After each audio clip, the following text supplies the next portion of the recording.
Dear human, dear soul, I welcome you to my podcast series Conversations with the Universe.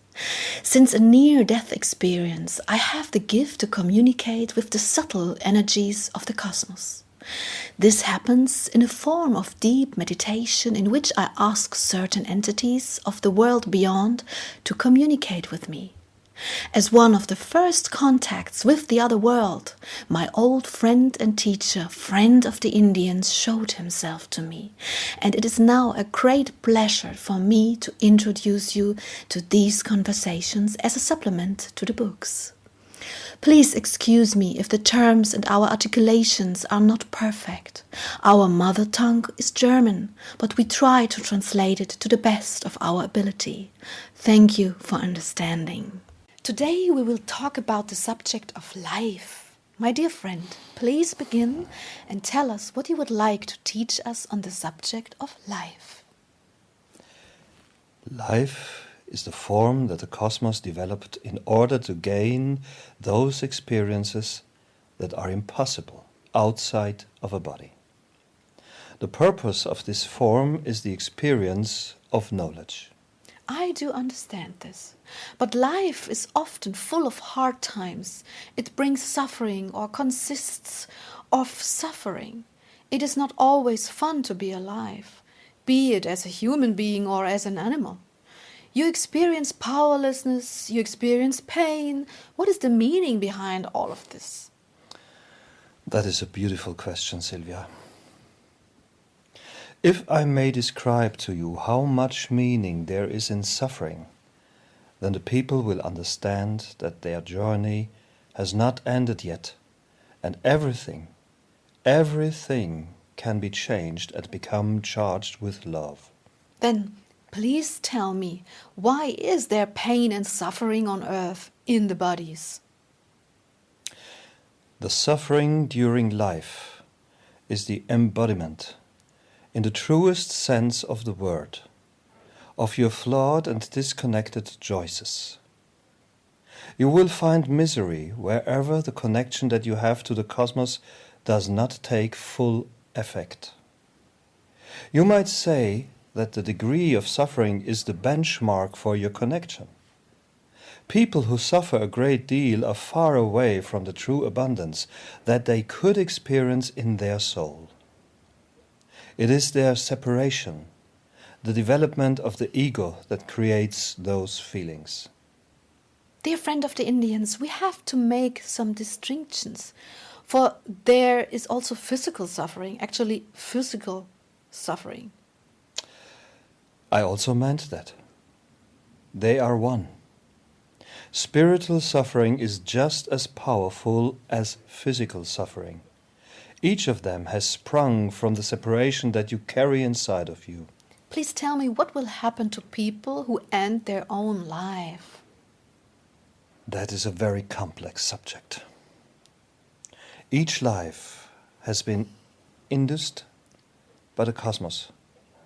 And if you break this cosmic law of your own volition, you have no way of knowing what will await you. Leaving this life by no means ends your suffering. If you are sick on a spiritual level, you will continue to carry the energy of this sickness inside you. And since the soul continues to exist exclusively through the memory of its incarnations, these memories will continue to be part of it, only this time without a body. Those people who transition in a state of love will not suffer any pain, as they are longingly connected to the cosmos.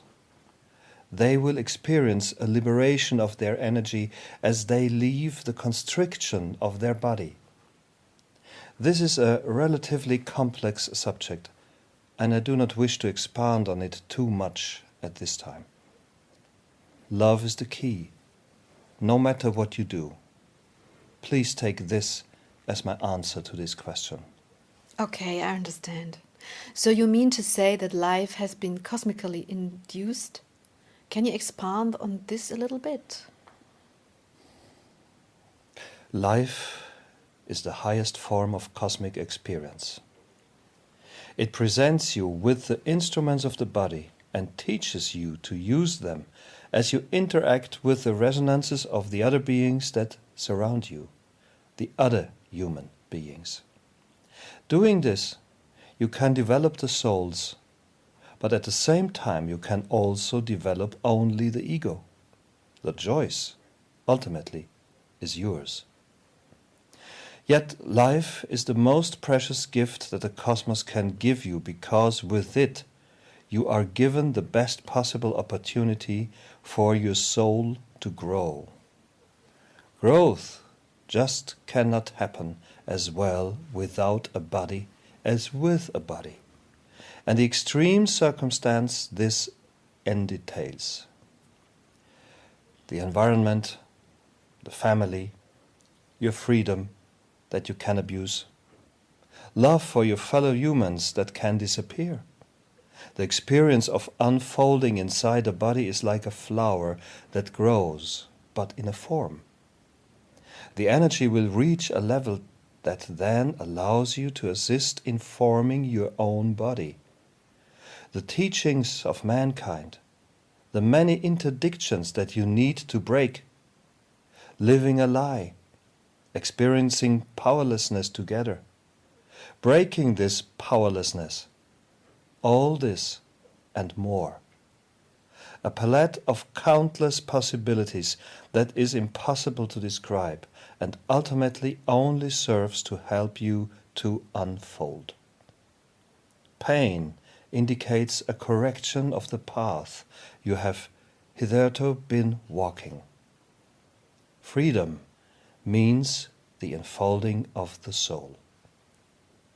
All these components are like parameters, very helpful when you start your journey. But if you live your life with little energy and love, then you give away all these chances and possibilities. This begs the question as to what happens to the people who kill. I know that we have talked about this before, but what I mean is what happens to them when they murder animals. We did indeed talk about this before, but I'm happy to talk about it again. People who kill violate the cosmic law that only the cosmos itself is allowed to begin or end a life. Therefore, they collect a lot of negativity through their wrong choices, and they will have to balance this out another time. Ultimately, these people only want to live, but to maintain one life through the killing of another is not a solution. I don't know whether I asked you about war. In that case, the preservation of one's own life may mean the ending of another's life. What would you say is the solution here? These are their circumstances, dear one. Killing out of distress is something else than killing human beings or animals out of choice. The one has nothing to do with the other. The human being who is in distress and in danger of losing his life in these circumstances does have the permission of the cosmos to protect his own life. This brings me to the subject of protection. What if a person says that he kills only to protect himself? Maybe to protect himself from himself, whatever. Well, in order to protect himself. Isn't he really mentally ill when he does so without permission? You say it. The decisive impulse is not the free choice of who may kill whom and when. The decisive impulse is a situation of distress that leaves us no other option. That is the difference. Yes, I understand. Does killing another human being or animal create a connection between the killer and the victim? This is a very complex subject. When a human being kills another human being, this act will create an imbalance in his soul. This imbalance must be corrected somehow. often through loving and life-supporting actions in other lifetimes. But sometimes this happens through events that involve the same souls in other lifetimes, an old connection that was dissolved at that point. I cannot give you an all-inclusive answer to this, but it is important for you to know that if you cause life-threatening distress to another being, you create a connection between yourselves and the victims that will remain longer after the event. So, instead of separating yourself from this human or this animal by murdering it, you intensify the connection between you two. So this means it is only a separation on the physical level, but an intensification of the connection on the spiritual level. You put this very well. Wow. To sum up, in a situation of distress, it is not free will that may annihilate the life of another being, but the need of protect yourself from danger. And to kill, just like that, is the epitome of spiritual illness that will ultimately have dire consequences for the soul and its further development. That is correct. Dear friend of the Indians, would you like to add anything else on the subject of life? The life-supporting impulses that grow from love are impulses of the soul. Everything that you carry inside of you that can feel love ultimately supports life. For love is to the soul what water is to the flowers. You have said this beautifully. Speaking of life and about the cosmic deciding when a life begins, at this time we have a situation on our planet that there are more people here than ever before. Is there a specific reason for the cosmos to allow so many people to live on this planet now, or is this a completely natural development? It is a natural development that corresponds with the expansion of the soul. When the people make many life-supporting choices out of free will, then many lives will begin. When therefore more people make these choices than before, then there will be more lives than before.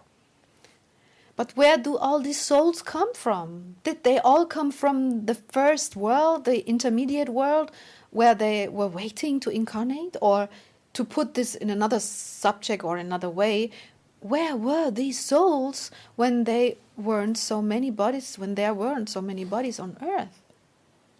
That is a very complex question, Sylvia. I do not know whether we should answer this here. The only important thing here is that all these interconnected lives constitute an energy that has the permission of the cosmos. Where these lives come from and why there is this number in your time is a different subject. And if you ask me, it is relatively unimportant. Okay, perhaps I may come back to this some other time, but it seemed a logical question to ask. I have once met somebody who told me that there are so many people on Earth at this time because this is such a special time in which the people experience special tools and a special acceleration and so on. This person was simultaneously right and wrong.